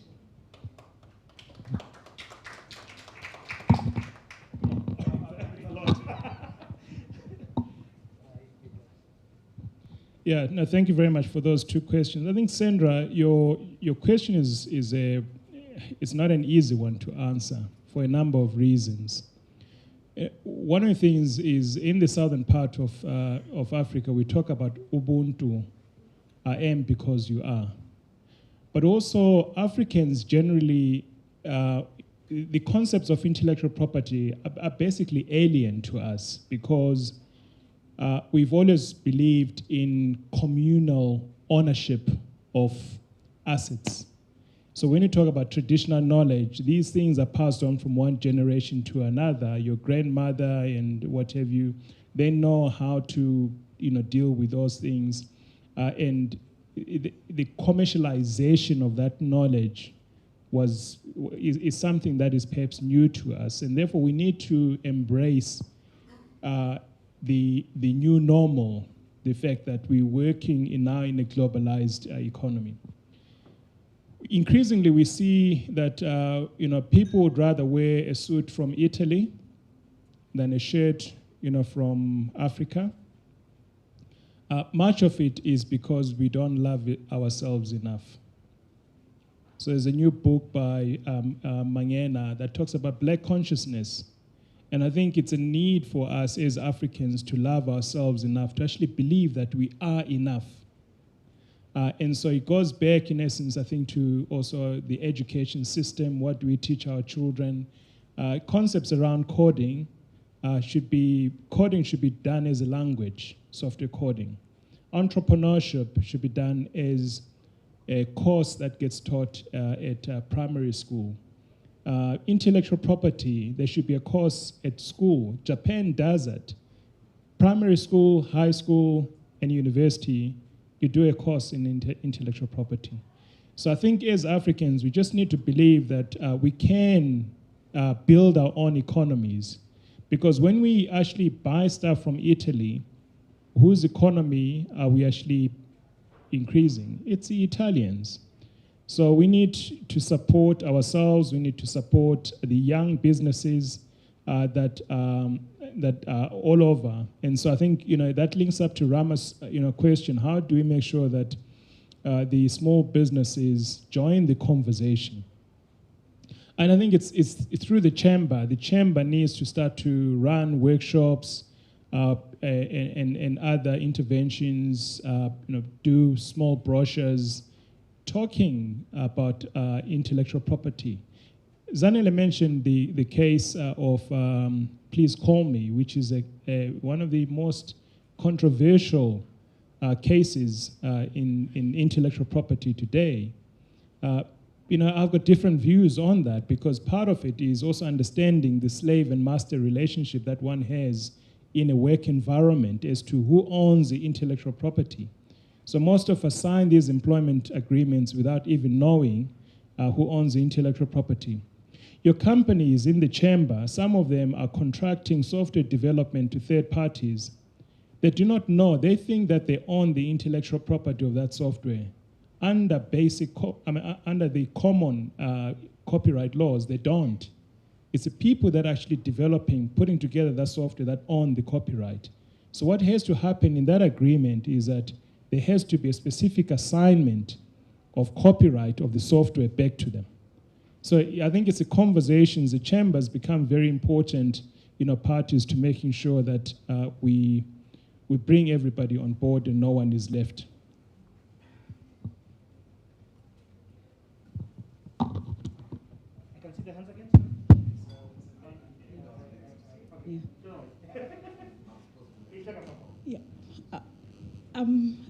It's really, I'm just contributing to the question that you raised, and I mentioned earlier that Kenya and South Africa have launched this JCC. One of the things that we've done, I come from the Department of Trade and Industry, and I think separately, and I think with Dr. Sibanda, one of the things that we have struggled to do in South Africa was inculcate or include the knowledge that we have as Africans, the collectivism. So we've done a lot of work in trying to integrate what we call indigenous knowledge into our IP Act. And I think as a public servant, we can talk to see how South Africa can share that knowledge with the counterpart to see where we went wrong, where we didn't get it right, as something that we want to commercialize. I mean, there's great products here in Kenya. Their IP is not protected, but it comes from the indigenous knowledge that we have and how we can actually take that and put it into laws that protect the indigenous knowledge that resides within our collective cultures. Thank you. Thank you so much, Zanel. And Sandra may not be saying it, but she works at the center of the ministry in charge of creativity and creative economy. So there's a lot of work to do there. I'll take a couple. Sibanda now has a mic. Please be brief. All right, thank you very much. And I'm delighted to be here. Congratulations, Mac, on the launch of these 2 books. It's an absolute honor to be here. I was a bit afraid of mentioning who I work for earlier on, in case I sound like I'm marketing myself, you know. But I think somebody mentioned the issue of funding and finance and whatnot. So, I mean, I have to then be honest and disclose that I work for a development bank. And the bank is called TDB. Those of you that may want to get in touch with me for a conversation later on, I will leave my details with the conveners. But what I wanted to ask you, Mac, is it's almost a follow-up to what the lady has just said about indigenous knowledge. And I wanted to find out from you, you know, just some few examples beyond, I know you spoke about the 4th Industrial Revolution, et cetera, but I'm really keen to know what it is that we've produced out of Africa from an innovative perspective, out of our own indigenous products. Thank you very much. Sorry. A quick one. Good morning. Good morning. Good evening, everyone. My name is Rosemary Okello Lale. I work for Strathmore University. Quick questions. You talked about knowledge, copyright, and how we can be able to enhance our indigenous knowledge and rights. And I want to just get from you, Dr. Sibanda, that with all the many opportunities we have in our indigenous knowledge, especially for us here in Kenya, the Maasai cloth was first actually patented in 1950s.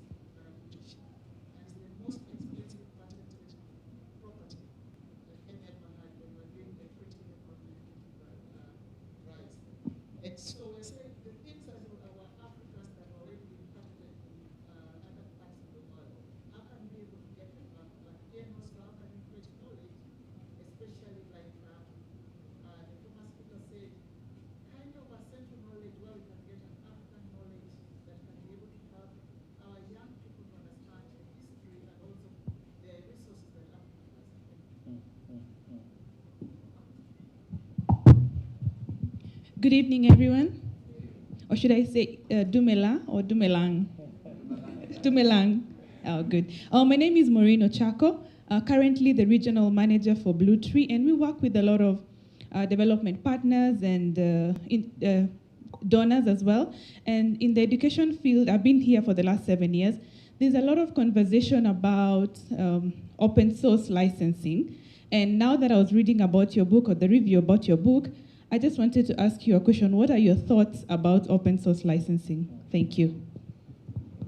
Right, yeah, so let me start with the last one.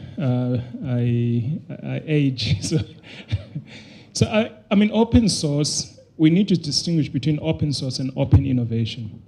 Open source does not mean that necessarily it's free. There's always a license of some sort. There's copyright in the work that has been produced.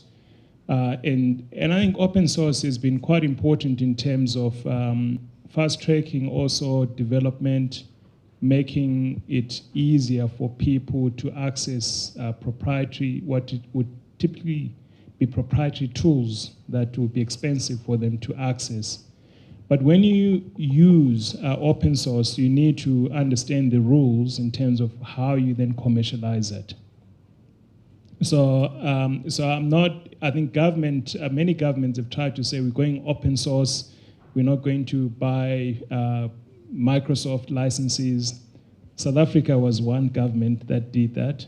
But unfortunately, it becomes, at times, it's free at the beginning, but the maintenance of that later becomes expensive. So it's a balancing thing. Whereas the open innovation, I think that's something that we need to embrace more. And for companies, is understanding that there's so much that you can do yourself inside the company, but there are millions of people outside your company that are also dealing with exactly the same problem. And how do you combine what you're doing internally with external knowledge and then drive that forward and accelerate your journey into the marketplace? I think the question that was asked at the back is also, I didn't quite understand what of the Maasai was patented 50 years ago.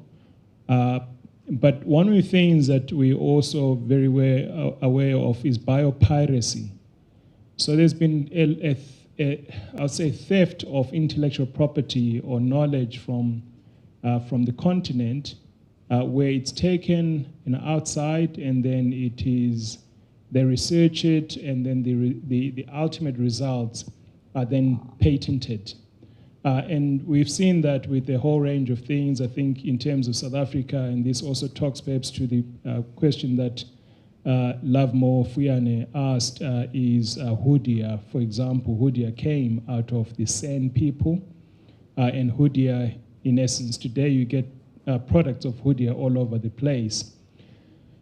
So I'm also aware that there are efforts to put together databases, and South Africa and India have been leading in that in terms of databases of indigenous knowledge systems. But those databases do not necessarily protect. All they do is protect the indigenous knowledge from being biopirated or people taking it and then commercializing it as their own. The recent case for South Africa has been, Rooibos, where people have taken the name Rooibos, and thanks to the Department of Trade and Industry, that is now a South African geographical indication. But happy to engage further, because I think the mic died as you were speaking, there. I think on the innovations that have come out of Africa, there are a number of them. The ones that I can mention off the top of my head, the lithium-ion battery technology that is used in many cell phones today, whether you know it or not, actually came from South Africa, from the CSIR. The inventor is a Michael Thackeray, that then left South Africa and was with Argonne Laboratories in Chicago. And that particular technology was also later infringed by Toshiba in Japan. There is, from an indigenous knowledge point of view, there's monotone, which is an artificial sweetener. That also came out of South Africa, commercialized through Cargill.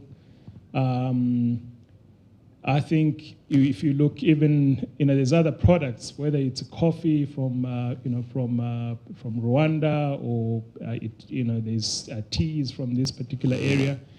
I think the takeaway from your question, and this is perhaps Dr. Mwanza, this is probably the subject of our book. You can write chapter 1 about these innovations from Kenya. I'll write chapter 2 about the innovations in South Africa, and then Philip will give him chapter 3 where, So, I mean, because the essence of it is the fact that there's a lot of knowledge, a lot of innovations that come out of Africa, but we do not know about them. I mean, what Jumia also came out of here, but what happens, and this is what happens, is I would not be surprised if this young man, in 5 years' time, his headquarters is actually in California, in Silicon Valley, because his problem is funding. And the West, the VCs are sitting outside of the continent, and Kenya is actually a favorite place for VCs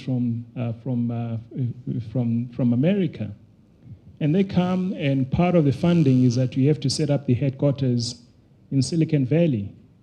And that IP, which is actually African IP, suddenly becomes US IP.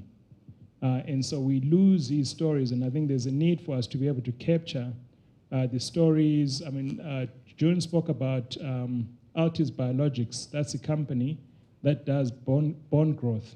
You can read about it in Nuts and Bolts. Incredible story. And today, you can avoid a hip replacement using their technology. You can grow your tooth using their technology. And it's a paste that they inject. It's an African innovation. And I think what we really need to be talking about in terms of our education system is when we're doing PhDs and what have you, what are we doing? We need to be ensuring that young people come out of their doctorates and masters with innovations and startups that then they can be able to commercialize. Thank you so much. The last two, because we want people to get the books and the book signed. Two ladies. Yes, sir. Long press. Good evening. I'm Clarice Mideva. I'm an intellectual property lawyer. I would like to congratulate Dr. Sibanda for the two books. I've not read them, but I'll get them once I'm done here. So document such things, and then we now create an APRA when such things are patented in other countries. Who will help us? So, yeah, that is my comment.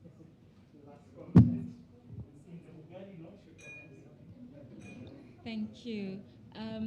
My name is Kiribone Matthew, and I want to really congratulate you, Dr. Sibanda.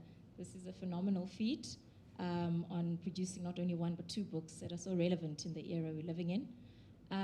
I work in the private equity investment space, and more specifically in venture capital investments in the tech space. Involved with a number of funds who allocate directly to entrepreneurs or to other pooled capital funds. And it's so pertinent to me to hear you talk about the funding not being an issue, because this is what we're always grappling and debating around in the VC space, around the fact that, firstly, Africa does not get its fair share of VC capital, particularly for startups, and what the issues may be.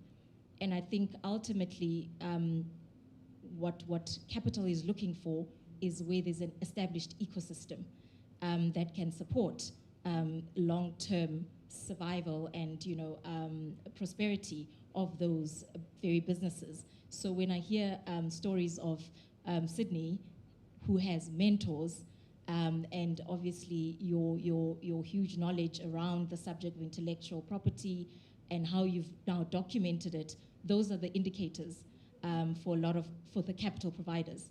You also, interestingly, as I was thinking of my thoughts of what to comment, talked about how many of these businesses, Jumia has to have the headquarters in Silicon Valley, but that is primarily as a result of not having that ecosystem, including this whole innovation culture, which is established by institutions like universities that can encourage a young second-year person who has got an idea and actually have mentors for them to take the risk. So in a way, I'm just very encouraged to see that that's where Africa is able to go with the help of such people like yourselves who are very clear about what the trajectory is. I mean, a comparison, we often talk about, I'm involved with an international VC fund as well, where Europe had a very bad decade up to 2010 in terms of its venture capital returns for investors. But since 2010 to date, it's leading in its growth of the number of unicorns, in terms of the growth rate. And what they changed is exactly the things we're talking about now, where universities and had centers of excellence, and there was a lot more encouragement of young people to take the risks and have the support and obviously the knowledge around the regulatory framework and the IP. So this is really a big step in the right direction, and congratulations again.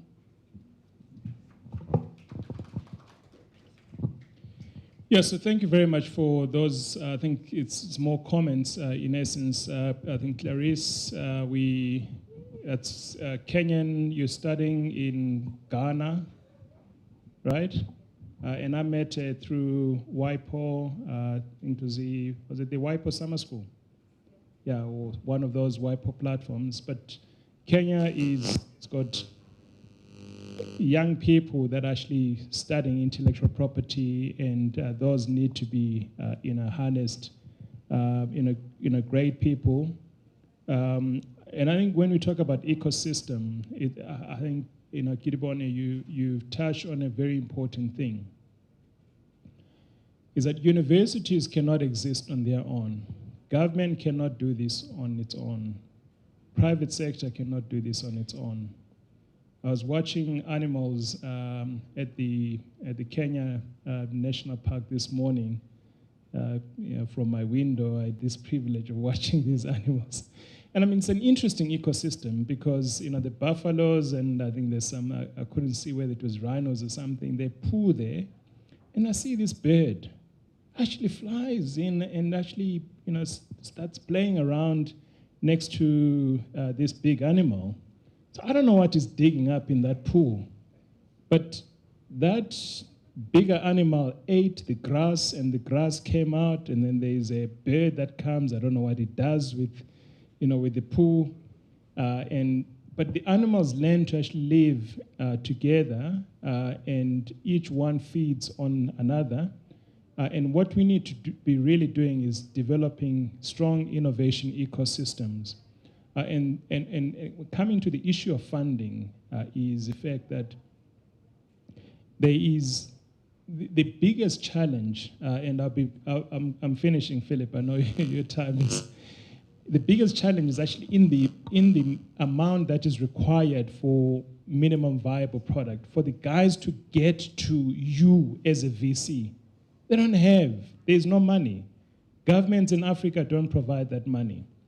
So in essence, I think VCs need to think creatively and say, how do we create a less, that kind of a fund that allows him to prove that his idea is worth for you to actually fund, and make it easy for him to access that funding, because he cannot access it using the same rules that you have for VC, because your transactional costs as a VC are too high to assess a $100,000 need that he has. So it's a very fine type of instrument that you need.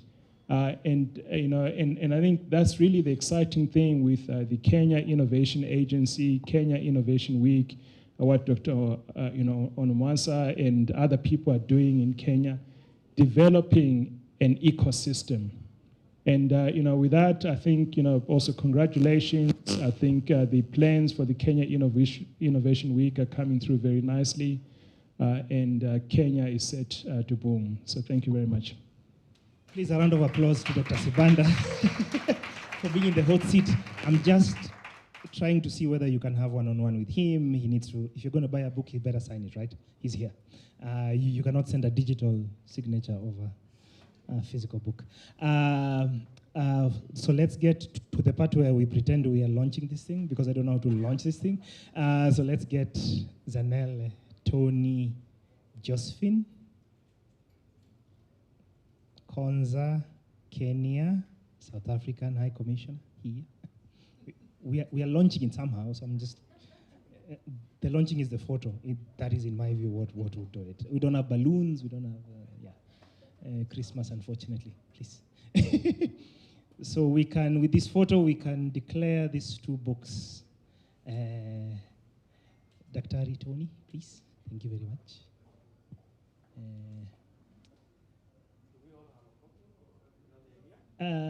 There are copies here. Ooh la la.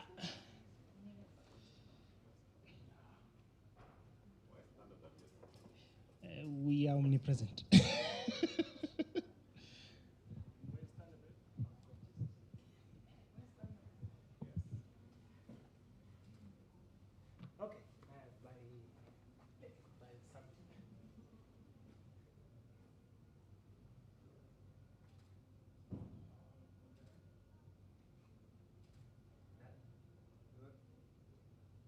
Thank you so much. We declare the books launched.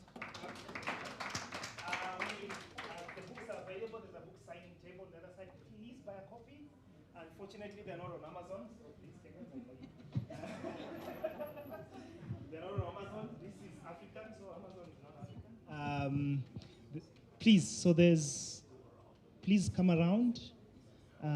Dr. McLean will sign the books. And with that, please feel free to interact, socialize, and live at your pleasure. But thank you so much for coming. We do not take this for granted. Thank you so much.